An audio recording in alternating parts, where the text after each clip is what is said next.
This is its financial history too, where money's past reveals tomorrow's truth. What if I told you the United States isn't declining? It's collapsing? Not slowly, not someday right now. And the pattern that destroyed the last three superpowers is happening again, step by step. Welcome to its financial history too. For the last 500 years, history has repeated a pattern that has destroyed three global superpowers. And here in 2025, the United States is moving through that exact same sequence, step by step.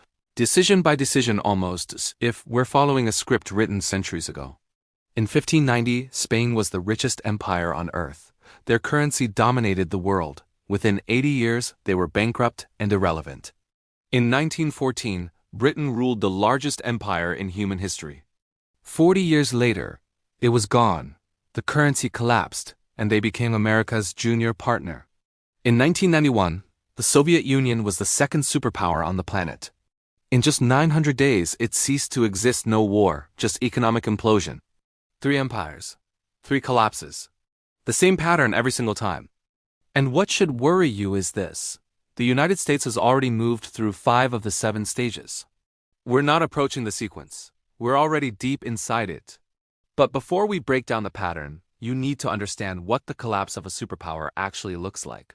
Not the way textbooks describe it, but how it unfolds in real time. Great powers don't start collapsing because they lose wars. They collapse because they exhaust themselves economically. They build commitments they can't afford: bases, wars, alliances, debts, promises until the structure begins to crack beneath the surface. On the outside, everything looks normal. The currency still works. The military still looks strong. The government still makes bold claims. But underneath, productivity falls. Debt explodes. The brightest people leave, and eventually the decline accelerates. Allies quietly drift away. Enemies become bolder. The reserve currency weakens. What once made the empire powerful starts turning into its weakness. This isn't theory. This is what happened to Spain, to Britain, and to the Soviet Union. And it happened because they all believed the same lie, that their power was permanent. Let's look at how it unfolded 3 times almost identically. Spain, 1500s to 1600s, the first world empire, the original template.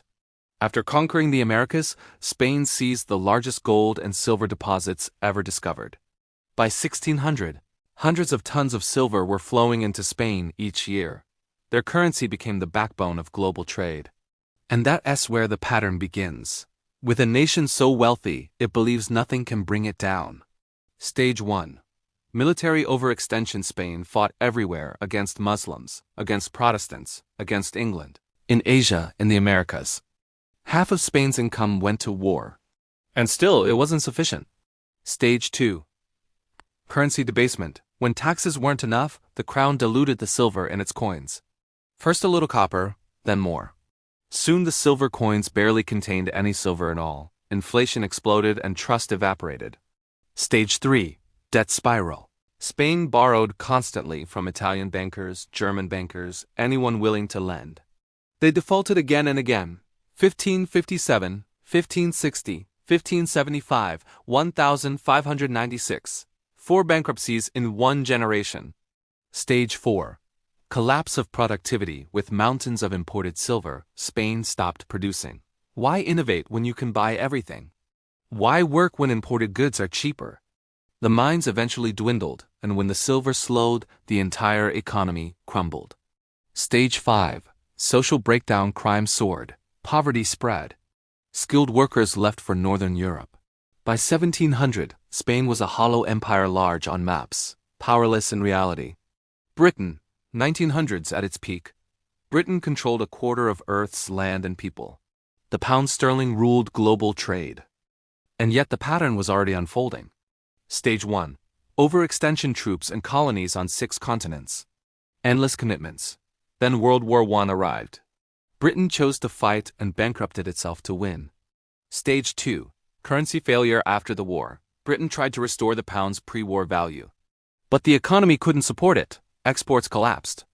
Unemployment soared. In 1931, Britain abandoned the gold standard, admitting the currency was overvalued. Stage 3. Crushing debt. Then World War II sealed their fate. By 1945, Britain owed more money than the entire economy could produce. The empire became unaffordable. Stage 4. Loss of Empire India in 1947. Africa, the Middle East, Asia in the years that followed. By 1970, the empire existed only in history books. Stage 5. Long-term decline. The pound steadily fell for decades. The global reserve currency became a regional currency. Britain kept the symbols of power, but not the power itself. Soviet Union, 1945 to 1991. After World War II, the USSR emerged as the world's second superpower. But behind the military might, the economy was rotting. Stage 1. Military overstretch. Matching the US everywhere, missiles, tanks, bases, proxy wars, while having a much smaller economy. Impossible to sustain. Stage 2. Economic stagnation. Factories failed. Farms failed. Innovation died. They had nuclear weapons but couldn't grow enough food. Stage 3. Currency breakdown. The ruble was meaningless outside Soviet borders. The government survived by selling oil and gold. When oil prices fell, so did the system. Stage 4. Empire unravels in 1989. Eastern Europe broke away. The USSR was too broke to stop it. Stage 5. Sudden collapse in 1991. The Soviet Union disappeared. A superpower wiped out not by war but by its own collapsing economy. Now here's the terrifying part. The United States is following the same steps. Stage 1. Military overextension. Completed. 750 bases. Troops in 150 countries. Commitments to Europe, the Middle East, Asia. More spending than the next 10 nations combined and still overstretched. Stage 2. Currency debasement. Completed since 1971. Unlimited fiat money. Since 2000, the money supply up 400%. Since 2020, trillions printed out of thin air. Stage 3. Debt spiral. Completed. $36 trillion in debt. $1 trillion a year in interest. Borrowing to pay old borrowing. This is exactly how empires die. Stage 4. Loss of productive capacity. Completed. America imports almost everything. Manufacturing hollowed out. Supply chains controlled by foreign countries. Stage 5. Social decay. Completed. Institutional distrust. Political chaos. Crime, drugs, homelessness, division. The same symptoms every collapsing empire displayed. We're 5 stages in. There are only 7. Stage 6. Loss of reserve currency status. Beginning countries shifting to gold, yuan, local currencies. BRICS forming alternatives. The cracks are visible. Stage 7. Collapse, not a slow fade. A sudden break. A currency crisis leading to a debt crisis leading to political breakdown. A superpower becoming a cautionary tale. It has happened before 3 times. Each empire believed it was unique. Each thought the rules didn't apply to them. Each collapsed anyway. Maybe the US can escape the pattern. Maybe reforms will come in time. Maybe this time is different. But history says otherwise. The math says otherwise. And everything happening since 2020 suggests we're accelerating, not slowing down.